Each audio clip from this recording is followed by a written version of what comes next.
Thanks for coming, man. Thanks for coming. So you're running for City Council in District 14, right? Yes, that's right. So that largely impacts Boyle Heights, El Sereno, Highland Park area, Lincoln Heights, and downtown LA, which is a big part of Los Angeles. Yeah. So before we get started, I want to let people know a little bit. People know about you and your background, because I know that you're not.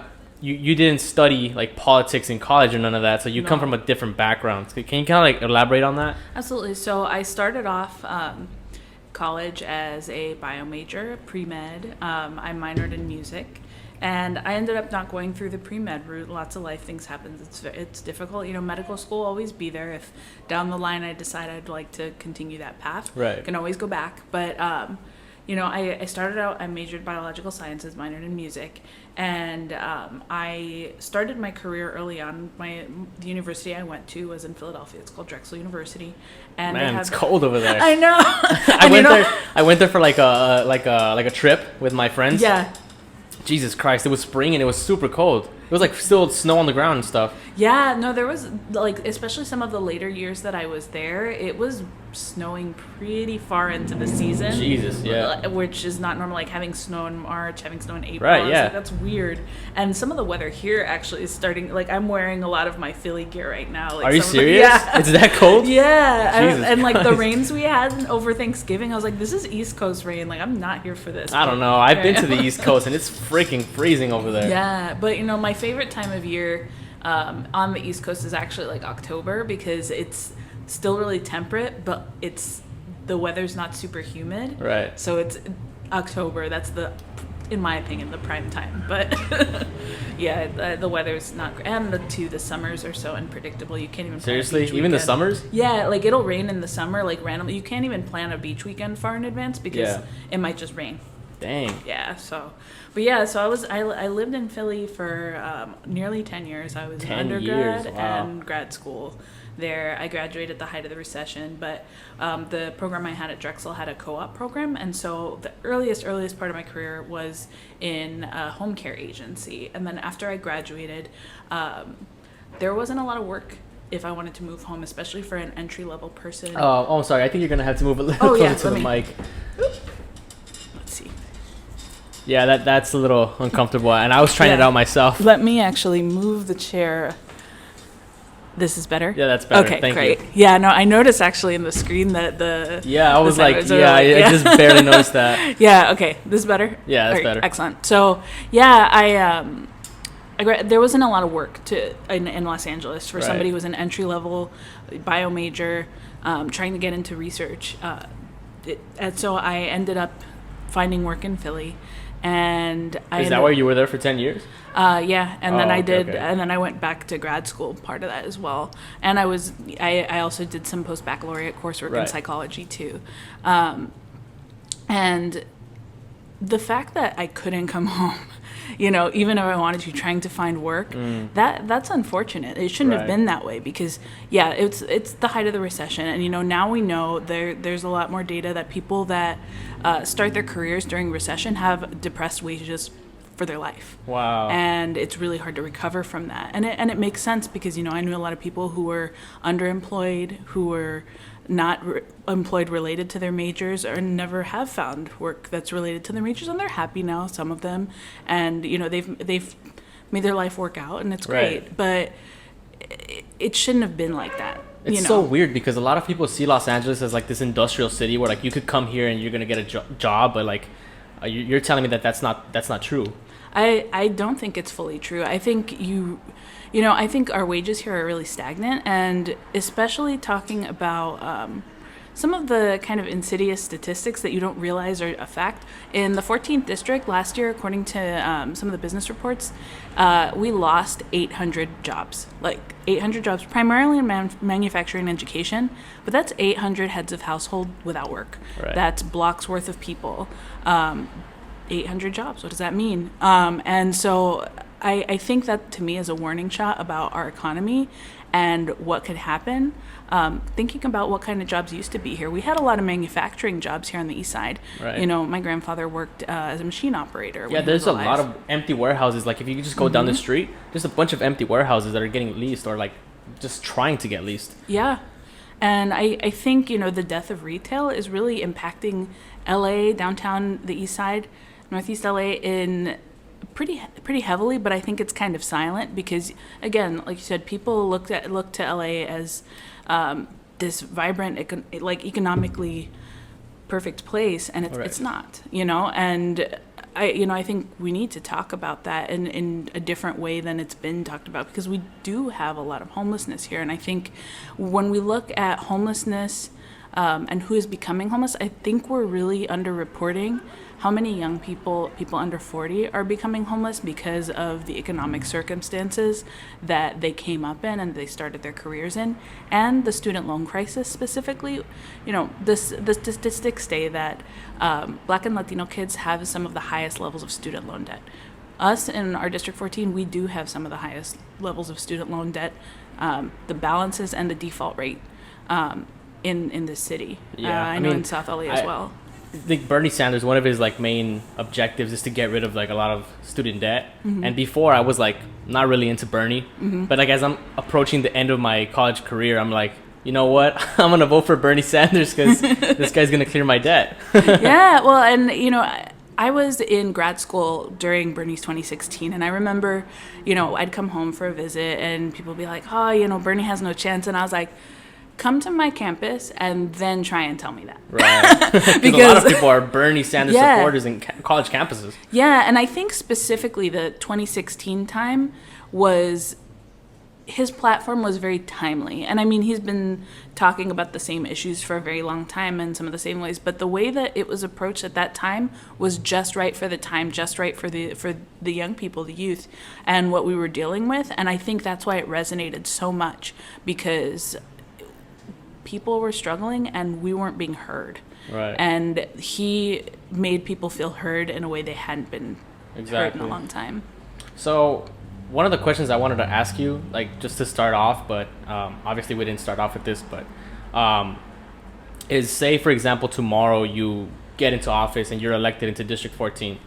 What's the first thing you want to do? What's the first thing you want to tackle? Because I know you're bringing up all these issues, but what do you think is the main one? So I think our economy is the main thing, because it's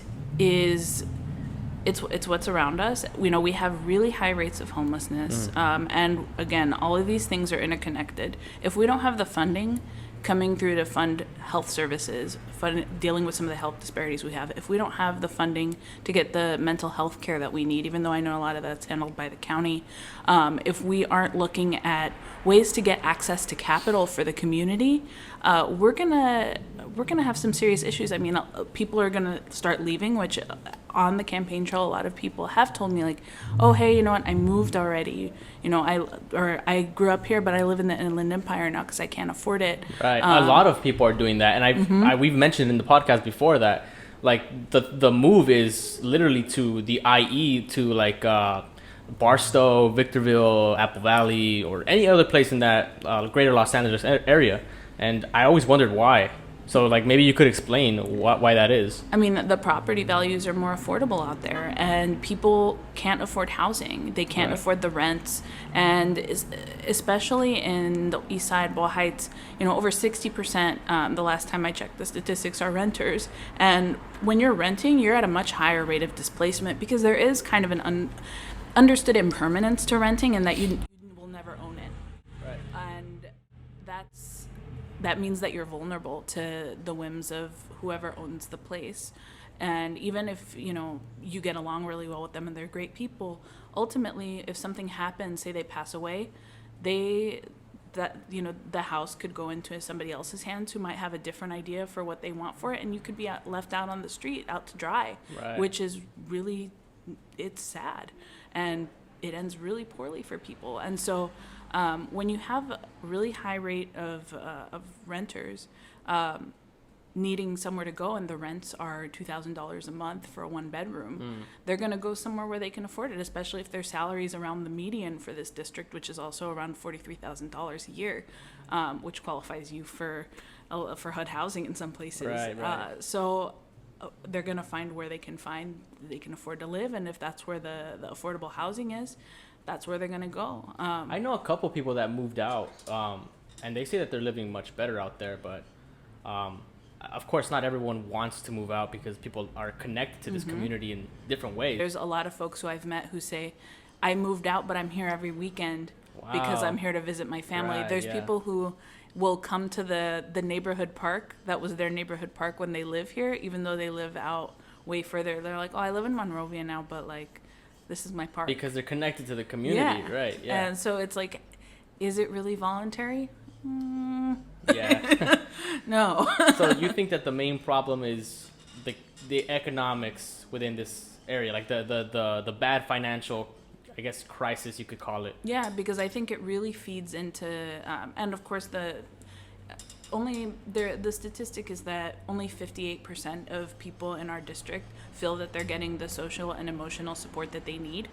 And that means there's mental health situations. Right. That means there's trauma. That means there's issues with addiction. That means there's issues with actual just mental health needs that need to be addressed. And I think that that's all interconnected. I don't think any of these issues live in a vacuum. And so even saying the economy, it means so much more than that, because there's the objective piece, the numbers, but then there's the subjective piece that requires you doing the research to find out, okay, but how do we get there?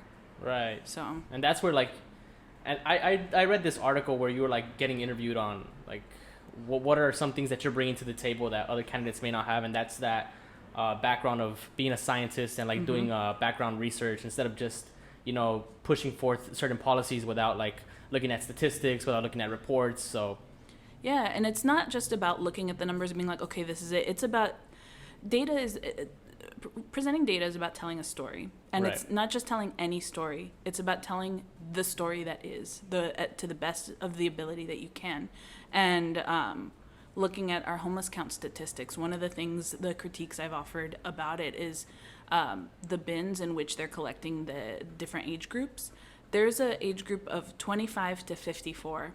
And that's actually really, like, if you look at it and how they present their analysis of the data, but if you look at it and do your own analysis and be like, hey, I noticed that this age band 25 to 54 is the only one that had a statistically significant increase.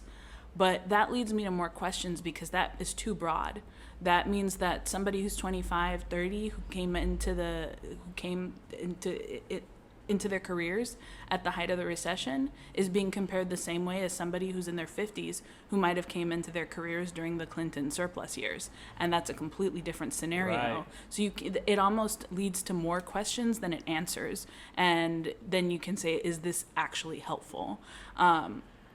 So it's about being able to tell that story and also call that out in a constructive way and be like, hey, you know, could you collect this in a different way next time? Right. And getting into the position where you actually can speak with Lhasa and be like, hey, I think you could do this thing. What do you think of that? And have that dialogue. And I think it's important to have somebody with that background to be able to recognize that, to have a seat at the table. The homelessness issue is like such a big dilemma in the city itself, not just in District 14, but like in the entire city of Los Angeles. There was a recent video put out. I'm sure you've seen it because everyone was reposting it. It's this video, I think it's called the Battle of LA. And it's all about like shedding light on this homelessness issue that's going on. And why do you think it is that so many people or that there's this increase, this move towards homelessness? I think there's so many pieces of it. So going back to what we were talking about before, the high rents, stagnant wages. So there's that concrete economic part of it, and I think there's also the mental health aspect Right. of it as well.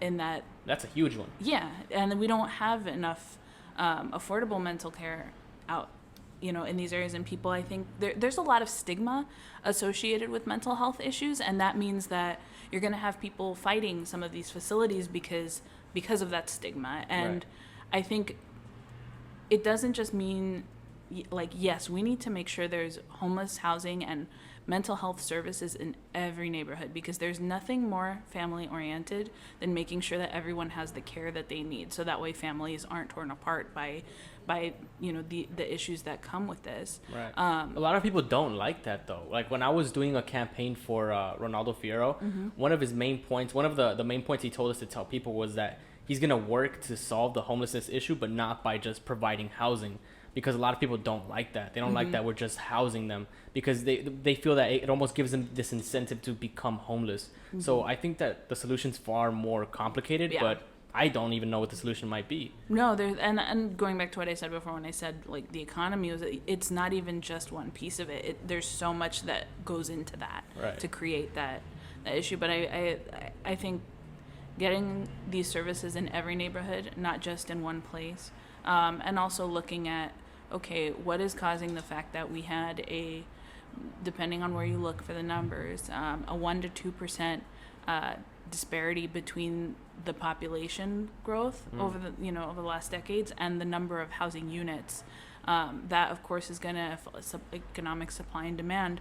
Of course, there's going to be higher rents if the supply out there is not able to accommodate the demand. But there's even more to it than that when we go into the mental health scenarios. And the speculation, that the real estate speculation, units being withheld potentially from the market, how things are, just how various different things affect who gets to participate in the way that they'd like to in our housing market. Right. I think provide the affordable housing for people who are everyday folks who are trying to make it.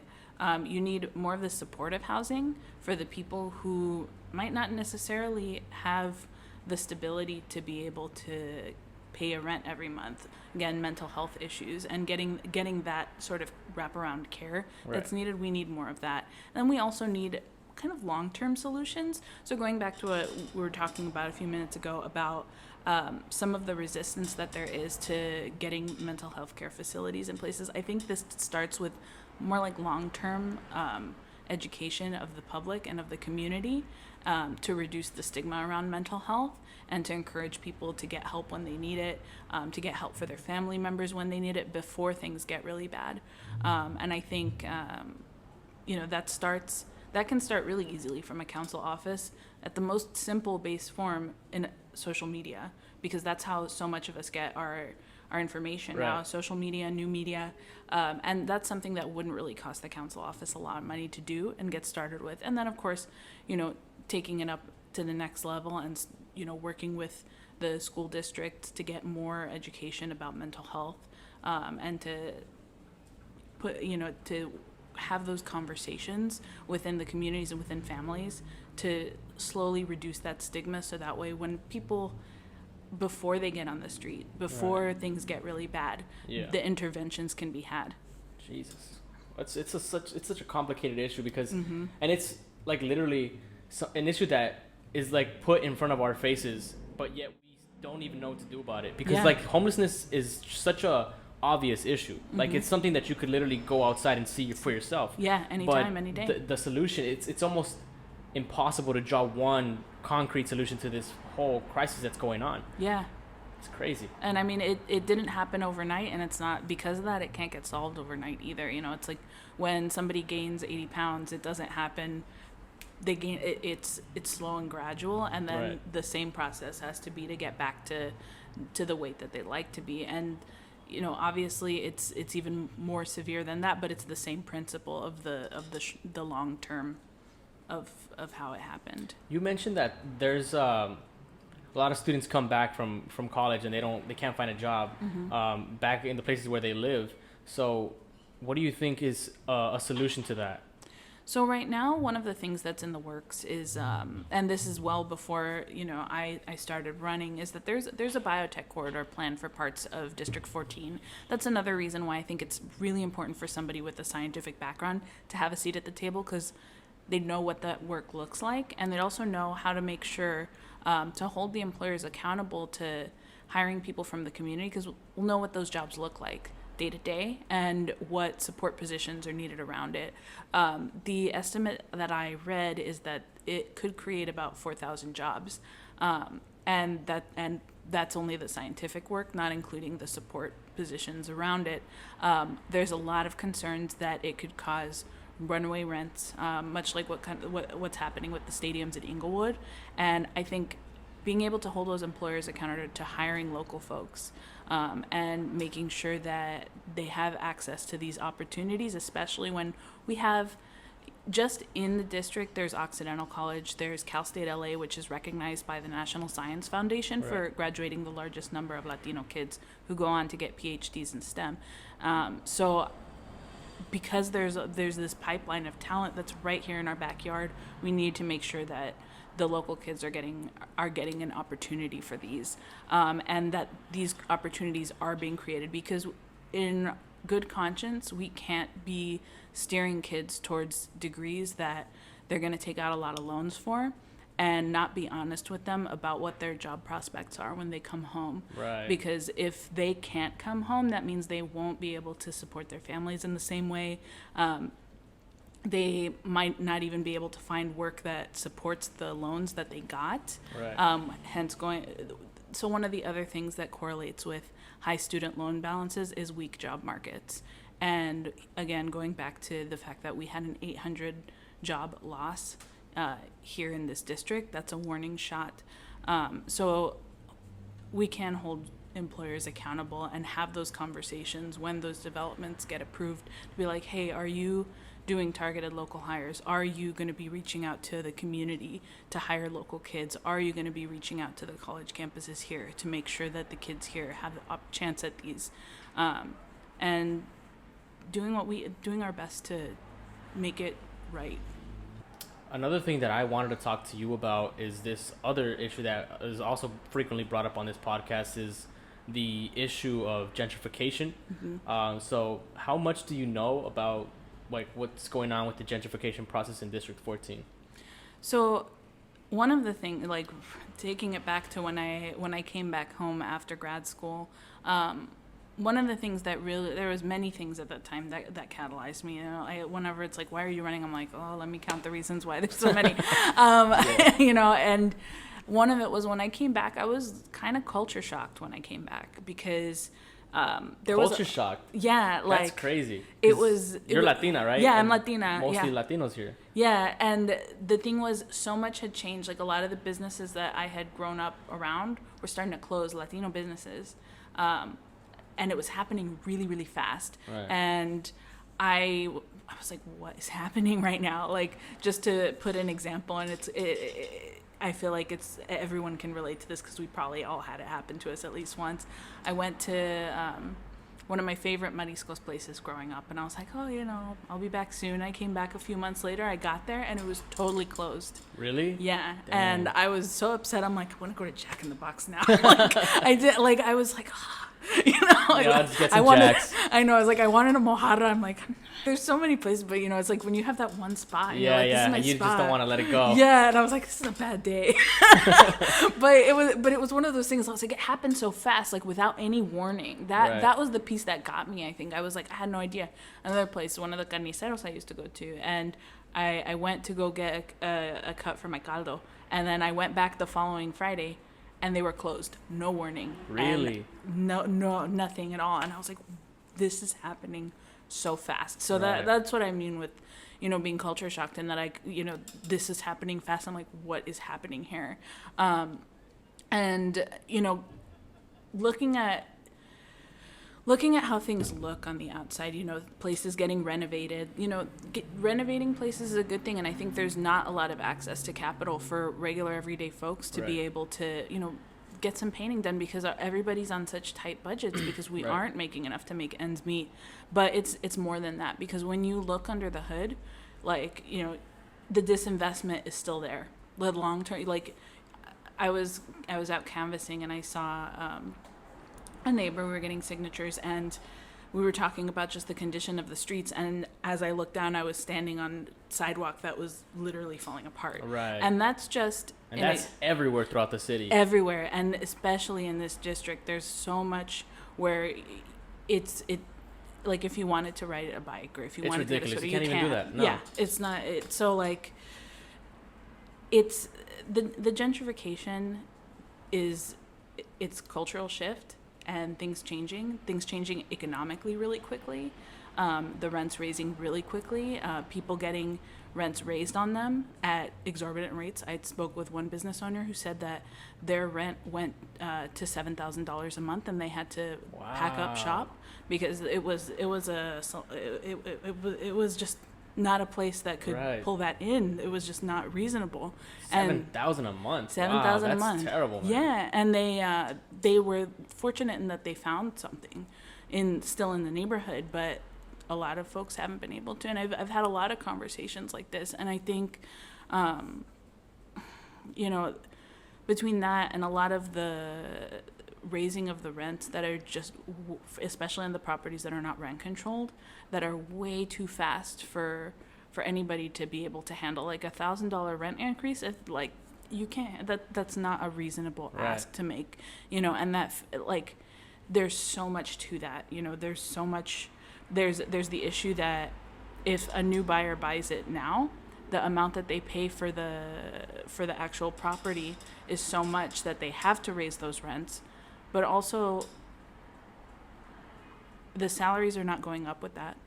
And so that means that people who've been here for a really long time, who they'd been experiencing either low or no increases, or, something like $5, $10, $20, you're not going to be able to absorb that. And, there's so much to this, and there's a lot of conflict. There's a lot of intergenerational trauma, I think, as well, especially with the legacy of redlining and what's coming in the pipeline with the opportunity zones, and how I think redlining has really shifted. Like, it's really shaped what's happening in our city right now. I think in a lot of ways I actually wrote a paper that was distributed citywide about this to really bring the conversation about gentrification and about the opportunity, just call attention to those. Because if you overlay a redlining map from Hulk and the opportunity zones, you'll see that the opportunity zones largely overlap, and that redlined areas statistically are more likely to be considered gentrifying areas right now. And so being able to put all of that together and get what you get now, I think there's a lot of fear that that we're losing our ability to self-determine as neighborhoods, what that looks like. And I think redlining really took away that self-determination from people. And so you're going to have economic issues, you're going to have social issues. It's tough. Wouldn't like gentrification be like almost the direct opposite of redlining? Because what redlining was like when districts were, disenfranchised and not allowed to, gain loans from certain like banks or whatever. And then gentrification is the direct opposite, where like now you have all these investors like pushing in these which were once disenfranchised communities and now bringing all this money in. So what's the differentiation between redlining and gentrification? Well, I think with gentrification, it means that the people who were victimized by redlining are being pushed out by the investment instead of being benefited from it. That's the key piece of it. Because if everybody were benefiting in a non-zero sum scenario, wouldn't even be an issue, because people would be like, I have what I need. I can live where I would like to live with my family in my community that I was, I knew and love and was raised in, and this is my place, and I can be here and I have all the things. But it's not like that. Right now we're in this really toxic zero-sum scenario where, what you said is happening. Investors are coming in, but people can't, the wages that they have can't keep up with what's happening. They're being pushed out, and so many other things, not, that go even further beyond wages. And so I think being able to convey that's really important. Right. So this idea of gentrification is, it could get to this level of dialogue where like you're examining all these little factors and things that like play into this process, but a lot of people don't even go into that, and they just understand that gentrification is wrong, and they start protesting, and scenes of violence start occurring. One of the people that I know, one of my friends that was on this podcast, opened up a business, a coffee shop, an artisanal coffee shop. He's white, and they protested him, and they broke the windows on his business. They spray painted it or threw paint on it, just because he's white. So it's kind of hard to point fingers or even find where to point fingers on who's in charge or who is responsible for all this gentrification that's occurring. if you could even call that gentrification, because I mean, he was a guy that flew in from a different state.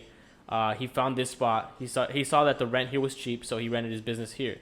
So, I mean, what can you say about all this, upheaval? I think a lot of it's trauma based, actually, because I think it's a very emotional response, Right. And I think Like, people are lighting torches and stuff on the streets. and it's an emotional response, I think, because objectively looking at it, like, money comes in, money in, money out, right? But there's so much more to that, and going back to what I said about this inability to self-determine when you don't have control over the situation. Redlining was a lack of control over real estate decisions, over what loans you could get. People were using race as a means to decide who got to invest in a certain place. Right. And even if it, like, whether it is or isn't race at this point, right now, it's an inability to make that decision for yourself right now. And I think that creates a really traumatic situation for somebody. And to have, to be involuntarily,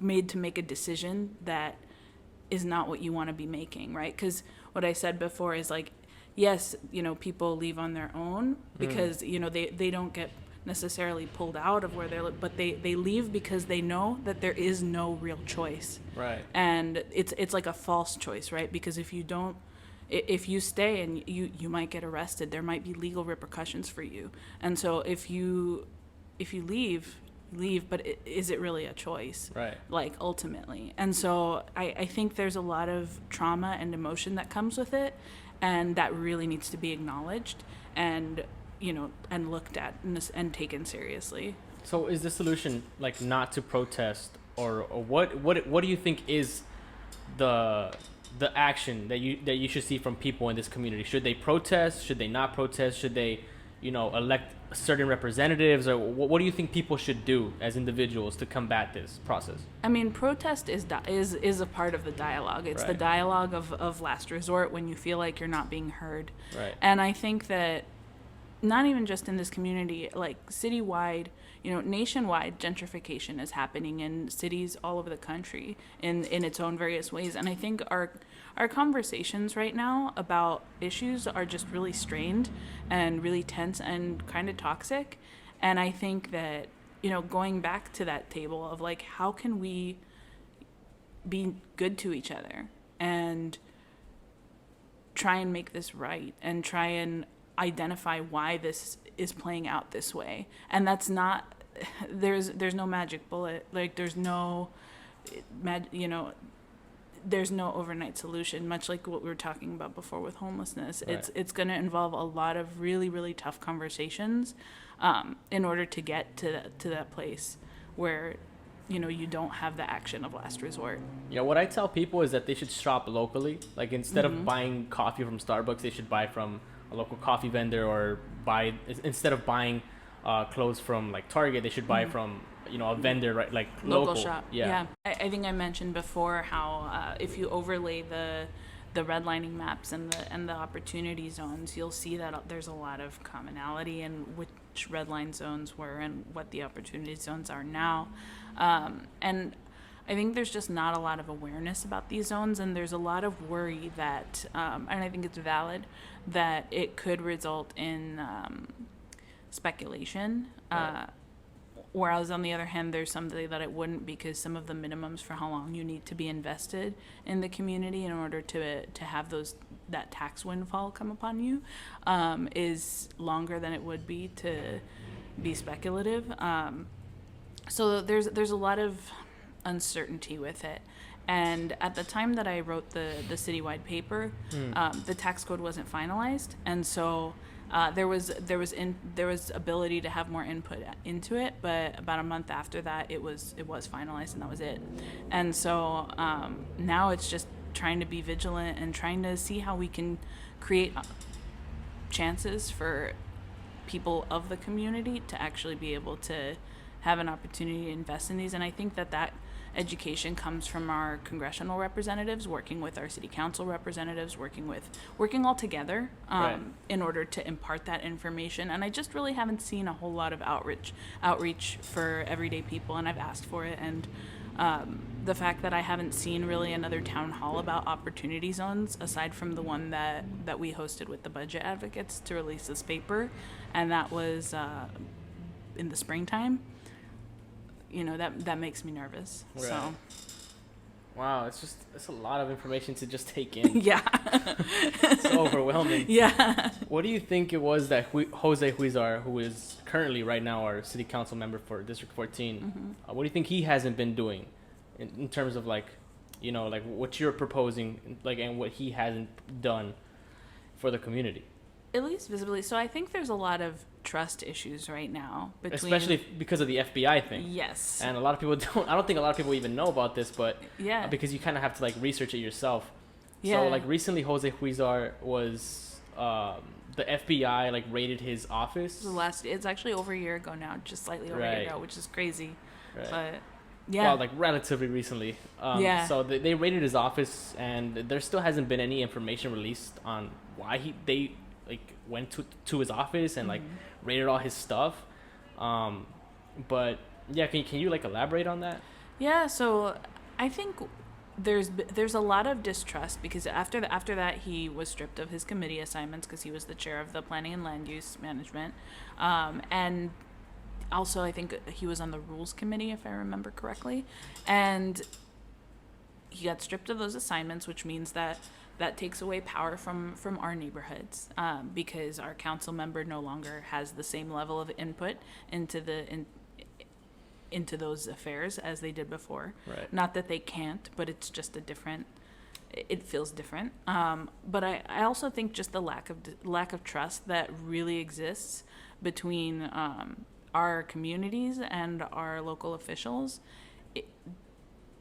it means that people aren't going to approach them to ask for things in the same way because they don't feel like they're going to get listened to, or that they're going to be heard, or that anything will get done.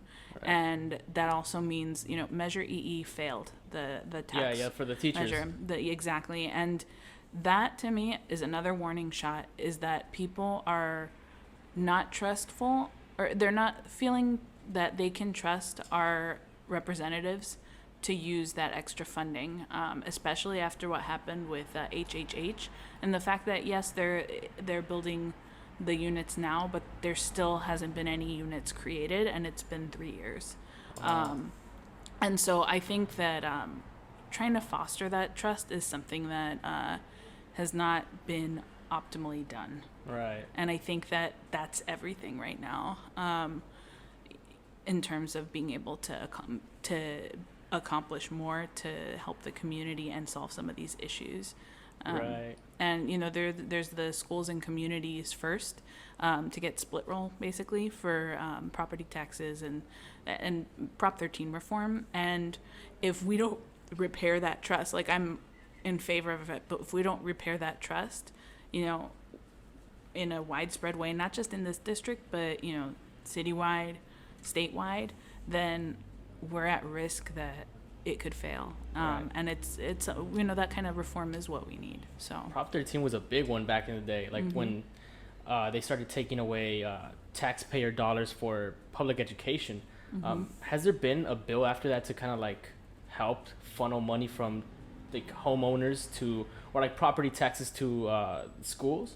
Well, I think it's been kind of the third rail to talk about increasing people's property taxes. Right. Because again, going back to our levels of high rents, owning property. That's one thing people don't want. They don't want to pay more in property taxes. No, and because the concern is that property owners will transfer that on to tenants. Right. If their costs increase, that means that they have to ask for more rent. So Exactly. that's a valid thing to look at. And it's unfortunate, but if you have if your property taxes you're paying monthly on them in addition to your mortgage and they're high, that could potentially price more people out of home ownership. Right. So that's a really tough piece, because you also need to make sure that the community's schools have the resources they need to educate your kids if you're going to live there, Right. whether you're a homeowner or a renter, regardless. So it's really just, it's not, I think it's just not a good way to fund schools in general. I think we have to find a better way, but I also think at this point we need to reform it, so that we can make things a little more fair. So that camera just died, but that camera's still on, Okay. so we're good. So what do you think is the right way to kind of fund K through 12 education, if not through increasing property taxes? Because that was a big deal back in the day. Yeah, I mean that's something that honestly I don't have a full answer for yet, because I'm really trying to come up with ways that are not punitive to increase our revenue citywide. So one of the things that is a big revenue, that is a big part of our city's revenue, is fines, tickets, fees, and I think we need to look at other ways that are not punitive, because right now the city benefits at at somebody else's misfortune. Right. You know, you make a mistake parking, you get a $58 ticket. You don't realize that you have this ticket, like it flies off your windshield, or you forget about it because life is busy, and then it increases to over $100. Right. You know, and it's basically getting revenue off the backs of working class folks is misfortune. You know, it seems really dystopian that the city makes money when the problems are not solved. And I think we need to shift into a way that, how about the city makes money when it does good for society, you know, by providing better services. You know, how do we get to that point? How do we make things not punitive for people, so that when they are paying it out, they're like, you know what, I'm paying this, but I'm really excited about it because the streets are in great shape and everything. Right. I have everything I need. So I think increasing revenue itself is, and rethinking that paradigm is kind of the $1 million question. Right. Like, more than $1 million question, but What other things do you think you need to tell people about, or like other issues that you think you would tackle that maybe, I don't know, someone else wouldn't? I think going back to focusing on youth issues, not just K through 12 youth, but college age youth and people who are in their mid to late 20s, and the job market and starting your careers and all of this, because, you know, when we talk about cycles of poverty, a lot of issues happen because there's poverty, because people don't have access to the resource they need to survive, Right. and then subsequently thrive.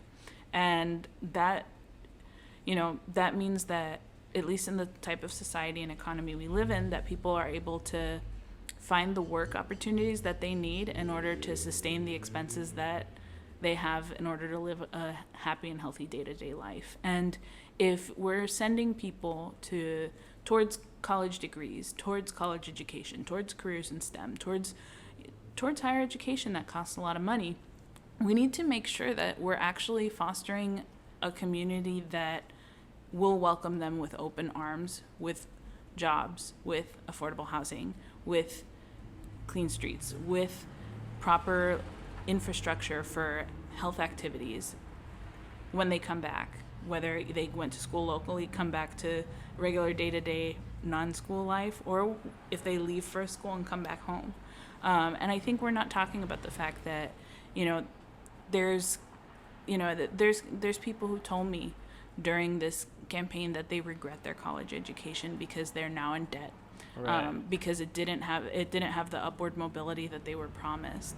And I think making good on those promises is really critical. And I don't think that any other candidate's really talking about student loans and what we can do as a city about that, while the federal government stands by and watches people suffer. Because right now, that's what it feels like is happening. Yeah, a lot of people have that sentiment, like, oh, college is useless, like, oh, I have an older brother or I have a nephew that went to college and like they're jobless, so what's the point of even going to college? But it's not necessarily the education that's the problem, is it? It's more like in tune with the job market, right? Like as you're describing, the economy cannot support it right now, even though it's what's needed. Because again, it's like there's the objective, like, yes, you go to school and you get a job, but then there's also the subjective, like, yeah, but you also get the education, you get the perspective, which is very valuable to society in its own way, and very valuable to how our family dynamics and community dynamics are. And I think if you're not showing the objective benefit, it takes away from that, unfortunately, because we live in a society that requires money, and in this case, you know, a lot of money, because our cost of living is high, in order to survive. Right. Dang.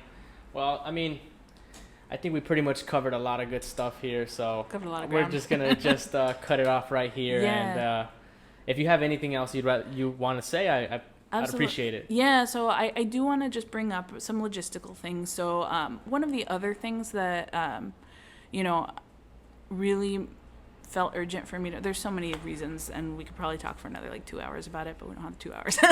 And one of the things that made it really urgent is that there's nobody under 40, nobody under 35 on our LA City Council. Right, you're the youngest person running for city council, right? Yes, and in this seat right now. And there's so many barriers to entry for young people when it comes to our local politics, and it shouldn't be that way. A lot of that is campaign finance. A lot of the fact is that our system's not really set up for everyday working folks to easily be able to participate.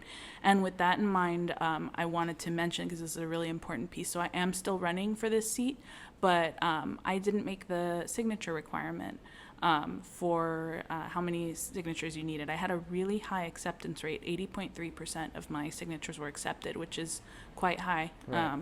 But unfortunately, I fell short of the 500. And, you know, a lot of that is because I work too. I can't quit my day job. Right. I'm a scientific researcher. My job's at Caltech. Opinions are my own, not those of my employer, just to put it out there.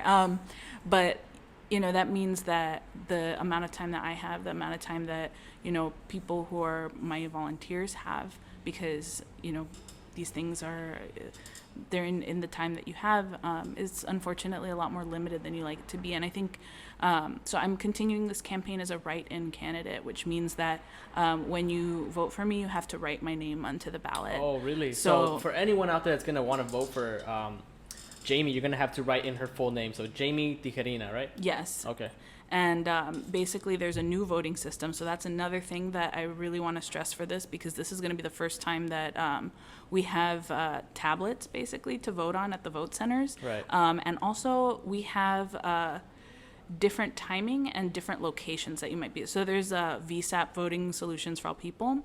That's what the county is branding their change in our voter systems. So the vote by mail won't change very much. It starts, I think, February 7th. But the in-person voting is going to change in a few ways. Right. So one way is that you have 11 days to vote in person. So you can vote in person from February 22nd to March 3rd. The other piece of that is that it'll be on tablets. Right. And so you'll basically scroll down to the bottom of that, you know, the CD14, Council District 14 council member election. You'll scroll the way down. There'll be a button to say write in, and then you'll type my name in just like you'd type in a text message. Okay. And then you hit OK, and then it writes me in. And that's only because you didn't get the signatures, right? Yeah, that's the only reason why. But thankfully, you know, there's an opportunity for Right. this. So, and I'll be filing on January 6th, 2020 for the certified write-in.